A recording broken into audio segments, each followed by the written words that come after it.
Hey, what's up guys, Pablo Munoz here. Welcome back to another tutorial. Today I'm going to show you 3 very cool ways of creating wings for your creatures. Let's go ahead and jump straight into it.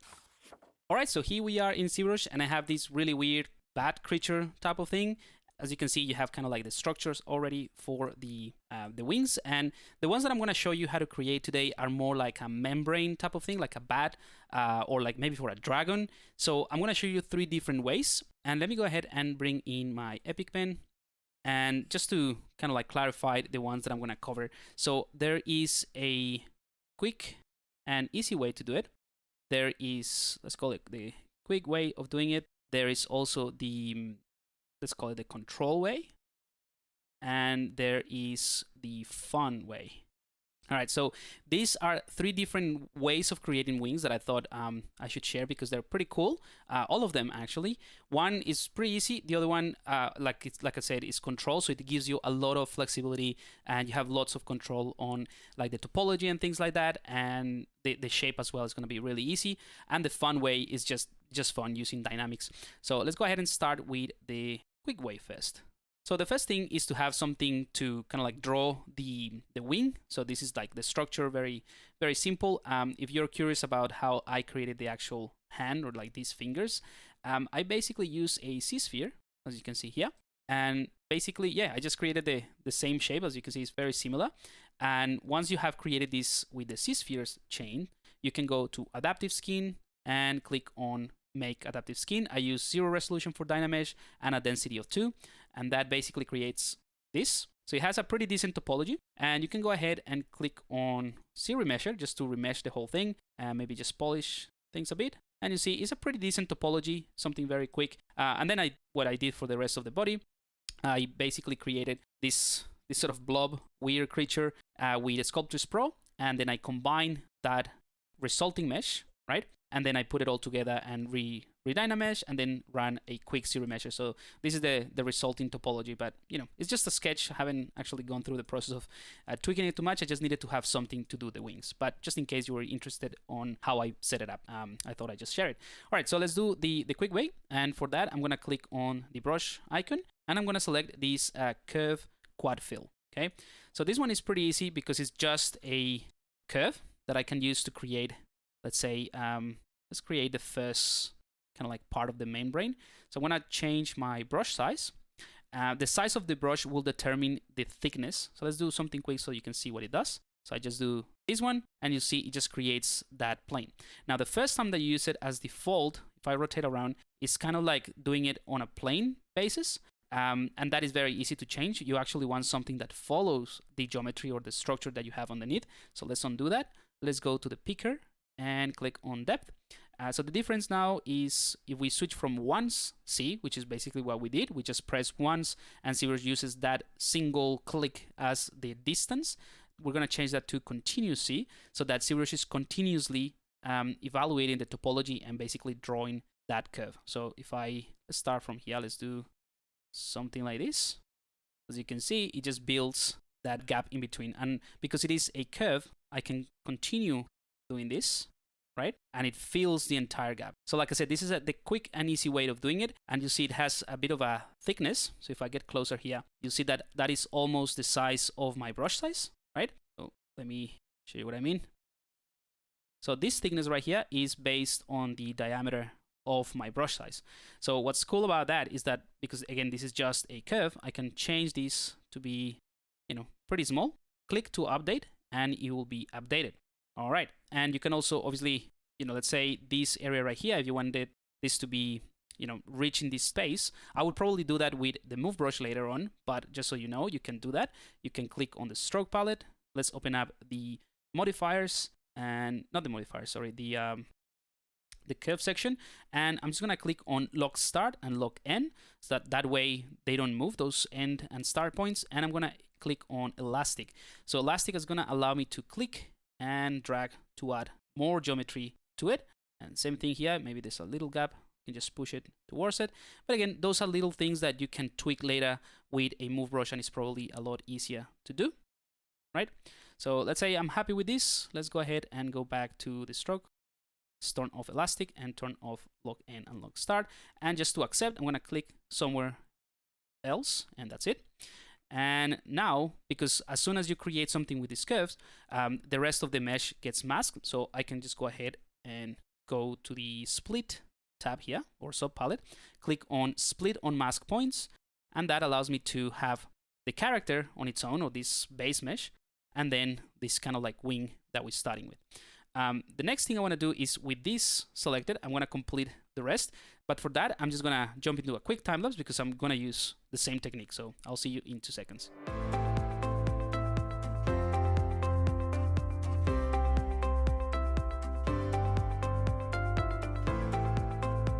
All right, so that's pretty much it. Now you see that depending on the size of your brush, you might end up with something weird like this. Fortunately, again, because this is just a curve, you can click and then hold the shift key to literally smooth out that curve. So that really, really helps. Let's do the same thing here. Click and then smooth, just holding the shift key. And to bring this in closer, again, you can do what I just showed you before, just locking in and the start and moving this closer. But I think that's part of the kind of the next process, which I'm going to show you. So let's go ahead and go to stroke and delete that that curve. Clear the mask. Again, if I go into solo mode, this also works in both sides. So what I'll do, just to simplify things a bit, is I'm going to turn off symmetry, which you can do from the transform palette right here, and hold Control and Shift and hide this side, and then go to modify topology under the geometry palette. So modify topology and click on delete hidden. So now we only have this portion.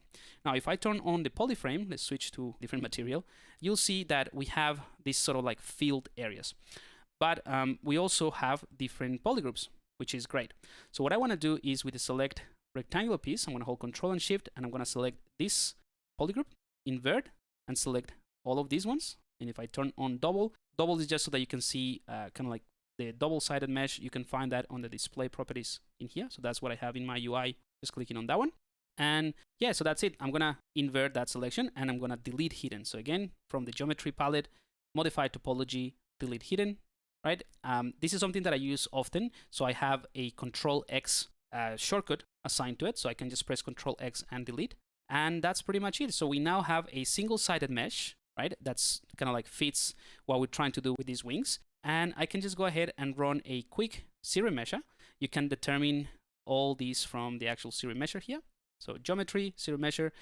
You can set, let's click on adapt, the target polygon count. We can go for, let's go for 15. And this number is in the thousands. So this will be kind of like 15,000.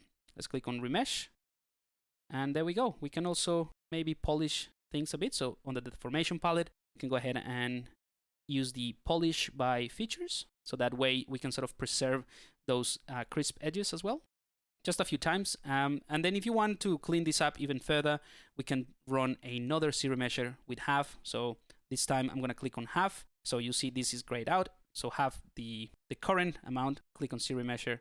And there we go. We can keep doing that if you want to, have more control over it. But I think, I'm kind of happy with this anyway. Now I'm going to switch to the move brush. So let's filter by the letter M. And I'm also going to go to the brush palette. And under the curve palette, I'm going to click on AccuCurve. So I'm going to make sure that the move brush AccuCurve is enabled. And that way I can sort of get these very pointy moves. And this is what I'm going to be doing to adjust this quickly. So I'm going to bring in my creature, and I'm going to start adjusting the placement of this. Maybe you can switch back to this gray material. If you don't want to move this thing at the same time, you can do the same thing, but with the move topological. So let's go to the move topological, brush, AccuCurve enable, and that way it will respect the topology or the continuity, because all of these 4 pieces are individual, right, or separate.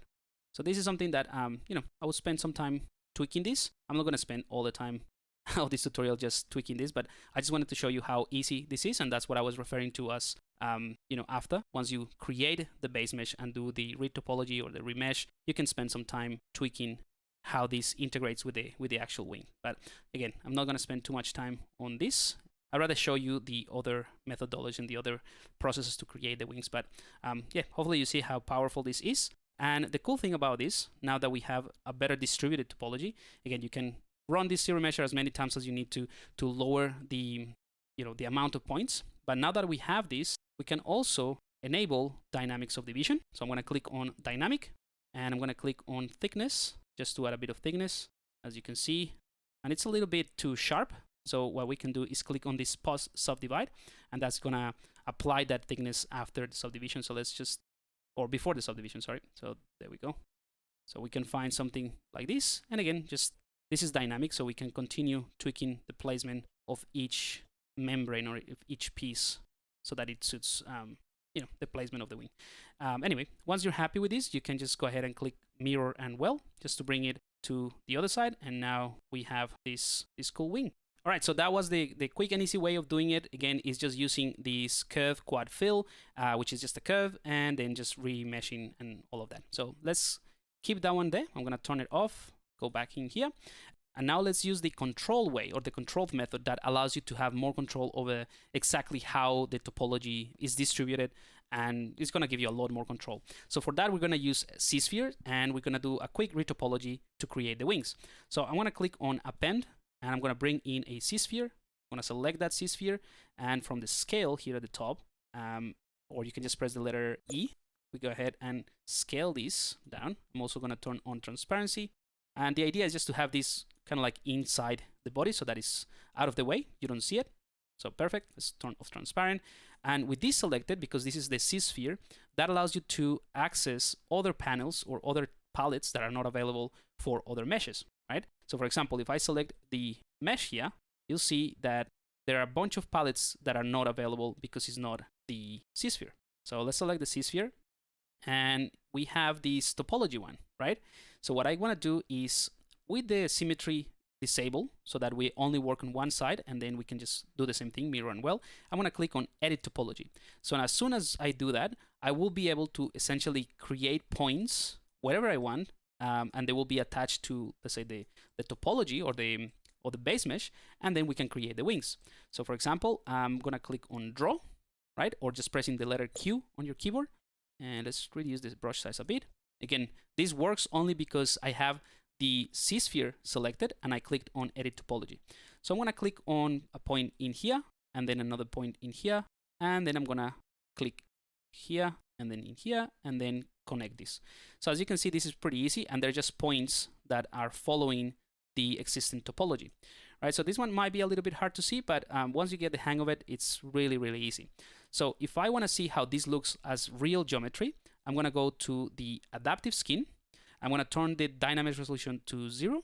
Density of 2 is fine. I'm going to click on preview, and you won't be able to see much right now because there's only a single plane, right? So what I want to do before showing you the adaptive skin is hold Control to select this point right here. You can hold Control and select any point. You see it becomes red, and that's going to be your starting point for the next edge, right? So hold Control, click on that, then I'm going to click on this one, and maybe another one here, and then I'm going to close these ones like so. All right, so if I click preview now, it's going to look a little bit weird because we don't have enough points. So I'm going to hold Control again to select this one that I put in the middle, and I'm going to close this one there. So now we have 1, 2, and 3 faces, right? This might look a little bit weird, but this is kind of like just the way it is. Again, once you get the hang of it, it's actually really, really easy and fast to do. And like I said, it gives you a lot of control. So hold Control again, click on that to set as my starting point, click again, and then we can click here and then connect these ones. And I'll do the same thing here, hold Control, click, click, and connect, right? So now to complete this or to add more points, all I have to do is hold Control to select this starting point, then click here and click here. Right, so now we have a few more points. We can click on preview, and this is how things are looking. You can also enable polyframe so that you can really see what's going on. And this is pretty cool, right? You can add more points, like let's say in this area, you might need more points to describe this point here. You can do Control to select this starting point and click in the middle, right? And then we can click in the middle of all of this. There we go. And then you can switch from draw, which is the one that allows you to essentially add points, to move. And that way you can just literally move these points in place. And yeah, you can just literally do this. You can slide them so that they feel a bit better. But again, this is something that once I have the base, I prefer to do just with the move brush. But you can totally go ahead and do that. All right, so I think that's looking good. we can go ahead and do the other one. So this might be a good method to create an entire wing. So before, in the previous method, I ended up with 4 pieces. With this one, you can create a single one pretty easy. So I'll show you how to do that. I'm gonna go back to draw or press Q, click on this one, click here, and then start connecting. So I'm gonna basically try to follow what I did on the previous finger here, holding Control to start that point, or start from that point, connect, and then click to connect, right? And I'll do the same thing here, click to connect. So you probably already have a rough idea of what I'm going with this. But as you can see, it's just about getting a quick understanding of how this tool works, and the rest is just super easy, right? So this is gonna be, we probably need some edges in the middle in here, but again, that's something that we can do after. You can do another one in here if you want to, but I think it just looks fine as it is. We can click on preview to visualize how this is looking. And because I have this density set at 2, ZBrush is automatically subdividing the current topology. So if I set this to 1, this is exactly what we have basically drawn. Click on preview and see exactly what we have. 2, that gives you something a bit more decent or better distributed. But again, all of that can be done later with ZModeler. So I'm gonna go ahead and leave it as density of 2. I'm gonna turn off the preview and click on adaptive skin. That will create a new tool that I have here, right? So it's a single-sided mesh that I'm gonna also copy from the subtool palette, go back to my working file, and I can hide this Z-sphere. I can also create maybe a folder called the Z-spheres folder, and I have all my armatures there that I can come back and use at any point. And if you want to delete a point, by the way, all you have to do, let's say you don't want to have this point here anymore, or maybe this one is a little bit awkward, right? If you want to delete a point, any point you want, you can hold the Alt key with the draw selected and just click that point, and it will delete that connection, right? Just gonna undo that. You can do, let's say, this one right here, delete that, and then hold Control, set the point again, and then do something like this in case you wanna maybe, I don't know, add like a different distribution. But yeah, that's just to give you an idea of how easy this is. So now that I have this very basic but control base, let's turn that off. I forgot to paste it, so let's just click on paste. Remember that I copied it from the adaptive skin, so paste. Oops, pasted twice, delete one. There we go. So now we have this nice wing. If I turn off double, which is the switch that I showed you before in the display properties, this one right here. So if I turn this off, you'll see that it disappears, but it's actually just because the normals are pointing in this direction. So if you want this to actually, or the normals to be pointing in that different direction, you can just click on flip normals, and now it is looking, you know, from the front. This button is right here, but I'm just gonna leave it at double because at the end I'm just gonna give it thickness anyway. So that's all I need, right? So now with this brush, I can again just start tweaking, and it's basically doing the same thing that I did before with the previous method. But because we have a lot less geometry, I think it's a lot easier, and it's gonna give you another level of control. The fewer points you have, and that goes for almost everything in terms of like sculpting, the fewer points you have, the easier it is to manipulate and, you know, kind of like make large proportional changes before you go into detailing. Right? So that's what I want to achieve with this. Alrighty. And like I said, if you want with the ZModeler, you can totally add more resolution or more points. So I can click on the ZModeler, and I can hover over this edge or any of these edges, press the spacebar or right click, and I'm going to click on bevel. So if I click on that, I'm going to get this message saying that I have subdivision levels, and that is because of what we created before with the adaptive skin. So by all means, we can delete that, right? And now we can click and drag to bevel this. So I'm going to add a couple of bevels there, and I think this one is fine as it is. And that obviously, if I go back to the move topological, gives us a lot more points to create that sort of like nice, this arc shape, or like this tension points that it's created between the tip of the fingers of this creature. All right, very, very basic, but I think you get the idea. The more time you spend building this, the better. But that looks pretty cool. Let's hold Control and W to assign a single polygroup. And like I said before, we can click on dynamic. So let's go to geometry, dynamic subdivision. We can enable a bit of thickness as well, and then click on post subdivide, and maybe a bit more thickness than that. You have to play around with this, something like that. Now, of course, because this is just a preview, this is subdividing things a bit too much. So again, with the C modeler, we can do certain things to maintain the low res, but also keep the crispiness of this of the edges. So again, select the C modeler. For you would be BZM, or just clicking on the brush palette, clicking on the Z, and then it's this one right here. And I'm gonna right click on any edge or press a spacebar, hovering over any edge, and I'm gonna select the crease and select edge loop partial.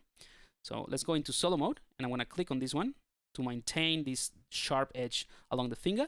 Same thing with this one and this one, and we can click on dynamic, and now we can see that those are maintained a lot better, right? They're a little bit sharper. We still have the issue about, you know, the edge at the bottom, so we can just sharpen that as well. The only thing with this sharpness is that the entire thickness gets a little bit sharp, but I'll give you a quick idea of what we can do. So let's just sharpen all the edges actually. For this one, we actually have to do it manually, or the other alternative is to click on the crease palette and click on crease polygroup. So that will crease all the edges of this polygroup. Right, so I think that's looking pretty good. What I want to do though is I'm going to click on dynamic, and I'm going to disable, sorry, the subdivision, right? So this is basically to only give thickness to this mesh, right? So again, the thickness right now is dynamic, so I can turn this on and off, but that's all the dynamic is doing. It's just giving it thickness, nothing else. So what I can do is click on apply and apply the thickness, but with no subdivision. So that way I have an extra edge loop here, and I can click on dynamic again, and this time I'm going to reduce the thickness, so no thickness, but I can increase the smoothness a bit, right? Another thing we can do is just click on crease all in here, and that will remove all the creasing, but we have something a little bit closer.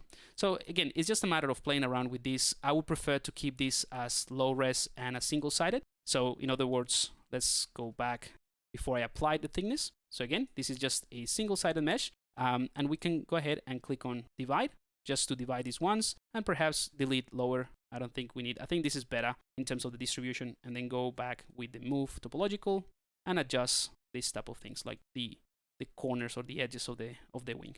But yeah, this is the control way of doing it. You have a lot of control about how the polygons are being placed or distributed, which is pretty cool.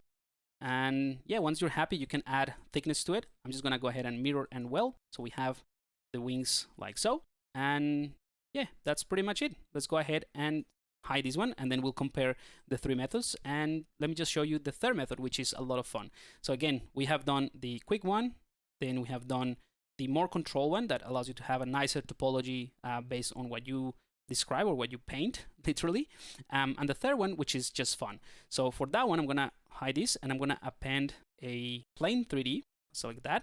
And that plane 3D, I'm just going to enable double, and I'm gonna move it with the gizmo this way, and I'm gonna rotate it 180 degrees roughly, or yeah, and 180 degrees is fine. And this plane is going to be the size of the wings. So I'm gonna concentrate again on one wing, and then I can just flip it to the other side. So I'm gonna scale these like so, and maybe enable transparency, just to make sure that I can fit it correctly.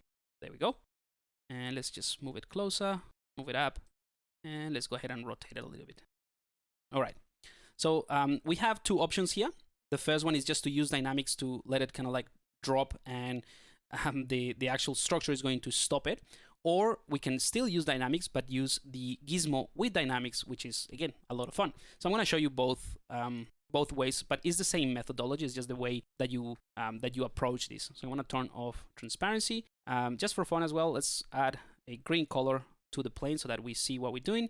And also, just because it is a single-sided mesh, like a single plane, it might be easier to see things if we add a dynamic thickness to it. And don't worry, the dynamics work fine with the dynamic subdivision, which is cool. And yeah, so that we have a little bit of thickness. Now, if I enable polyframe, you'll see there are just a few polygons. So it might be good to actually subdivide things. So let's go ahead and click on subdivide from the geometry palette and delete hidden, or delete lower. And I think this is all right, maybe a bit more. All right, so we have 16,000 active points. And I think that is plenty for this simulation, but then we can do more if you want to. So maybe from the top, actually, I'm gonna rotate things a bit. All right, so I think this from this angle, it looks a little bit better. All right, so the first method is using the dynamics palette. So I'm gonna click on the dynamics palette and drop it in here. This third method has two ways of doing it. So the first one is just using dynamics, which is what I'm gonna show you. So the first thing I wanna do is set the gravity, because if I just click on the gravity and click on simulation, this is just gonna drop to the floor and nothing is happening. You see it even intersects the geometry. Let's turn off polyframe as well, Shift F. So it's not working, but we have the nice sort of effect of the dynamics happening here. So let's undo that. So we have to do a couple of things. The first one is we need to click on the collision volume. So collision volume just means that ZBrush is going to analyze whatever we have visible in the canvas, basically, and it's going to tell, or if we enable this, we're going to tell ZBrush that we want to include anything that is visible in the simulation so that it collides with whatever we're going to simulate. So let's click on collision volume, right? This inflate is basically the distance between the surface of the volume, that is the collision basically, and the surface of whatever we're simulating. So for the time being, I'm going to leave it at 1, but you can decrease that and it's going to be closer. The gap is going to be closer or smaller. So let's go ahead and click run simulation, and still nothing is happening. But now, because we have this collision, this plane is colliding with the shape of this creature.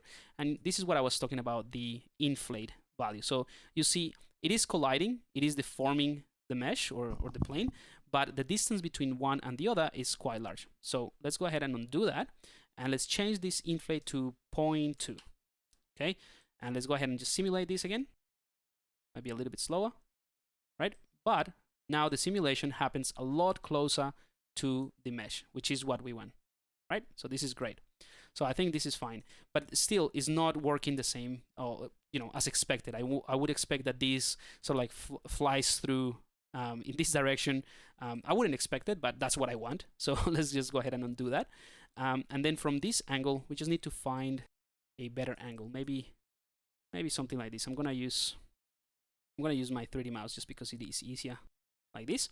And that basically allows you to set the gravity based on the camera. So this is the mesh or the horizon line. So it's aligned with that mesh. And if I click in the gravity and I set the direction, ZBrush is going to set the direction of the gravity to be based off the camera.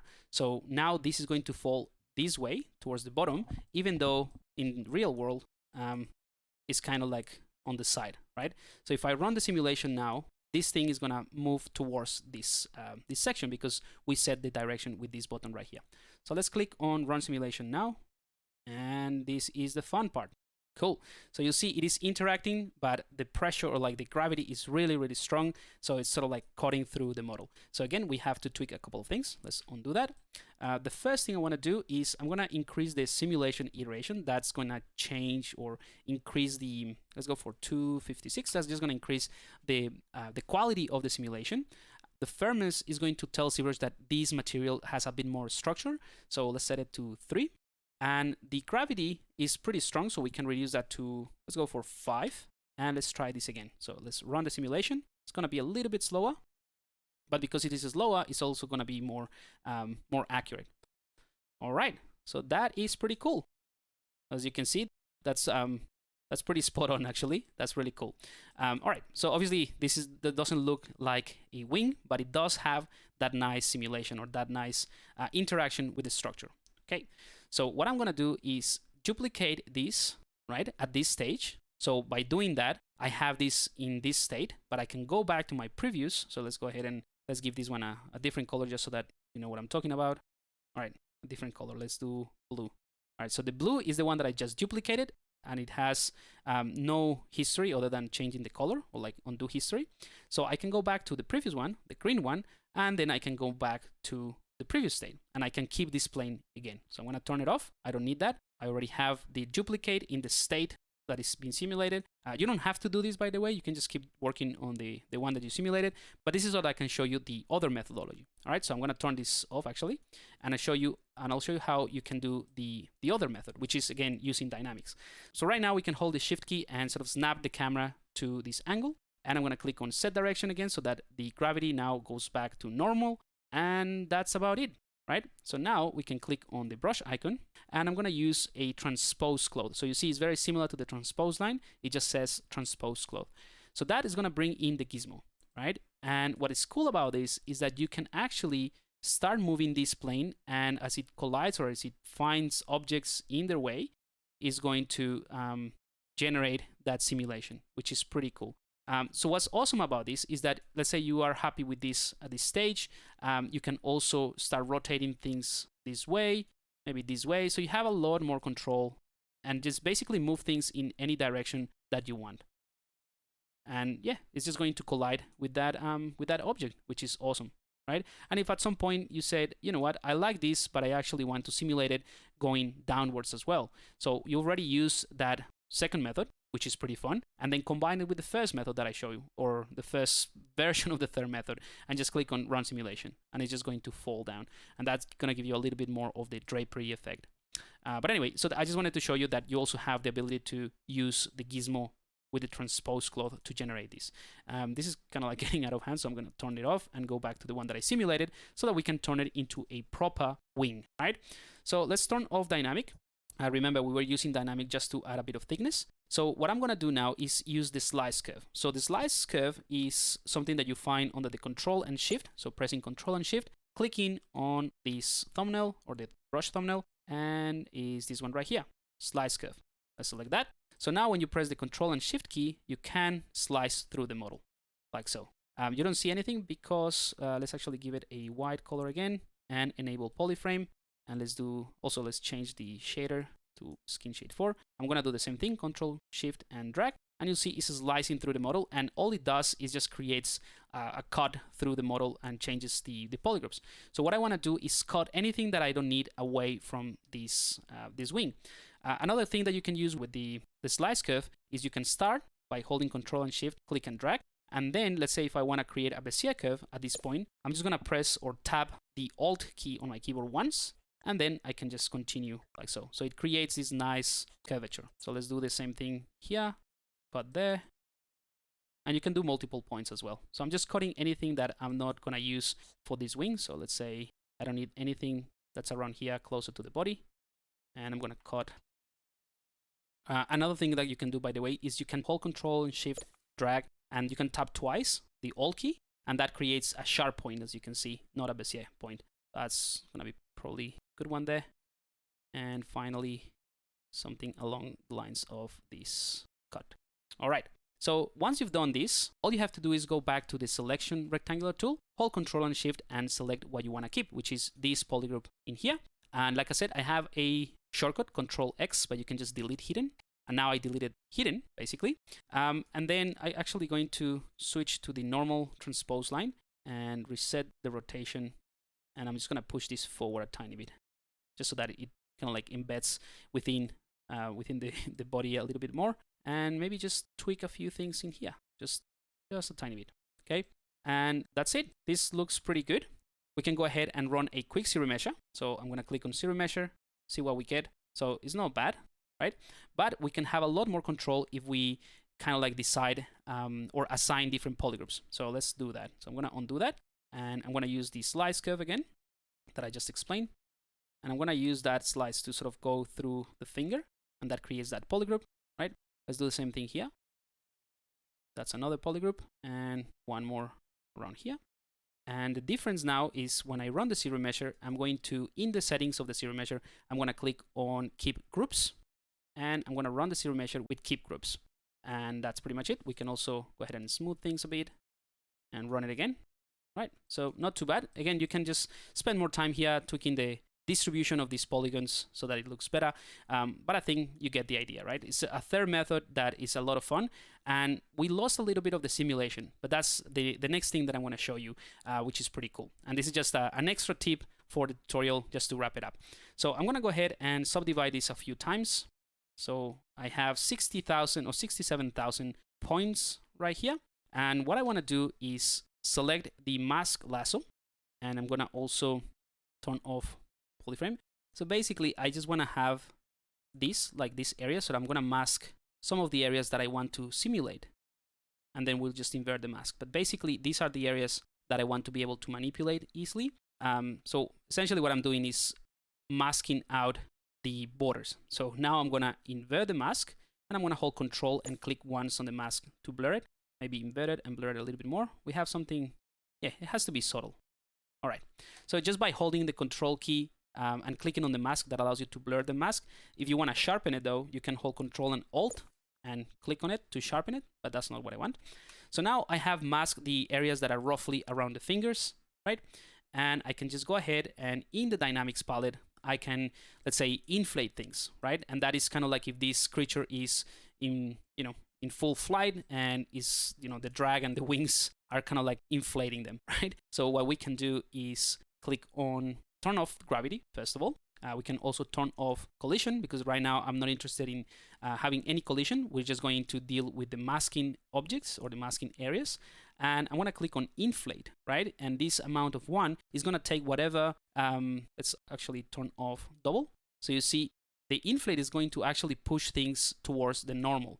That will make sense in just a second. So let's go ahead and click on run simulation, and you'll see it's going towards the normal of that wing. And we'll just stop it in just a little bit more, just letting the back part of the wing to generate some drag here.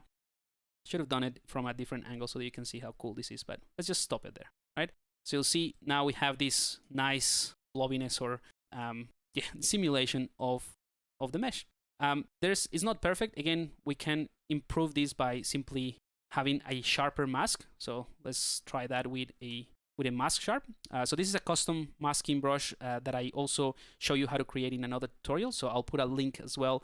So if you want to create your own mask, like exactly the mask that I have here, this mask sharp, you can do so. So I'm just going to hold Control and mask this really quickly. Just the areas that are kind of like in contact with the wing and obviously under the fingers.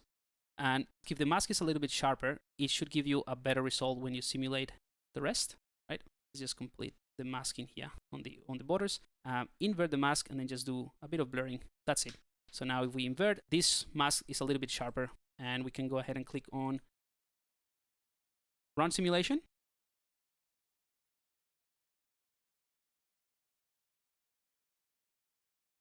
All right, let's go ahead and stop the simulation, and you see it just creates that sort of like, that cool effect a lot better.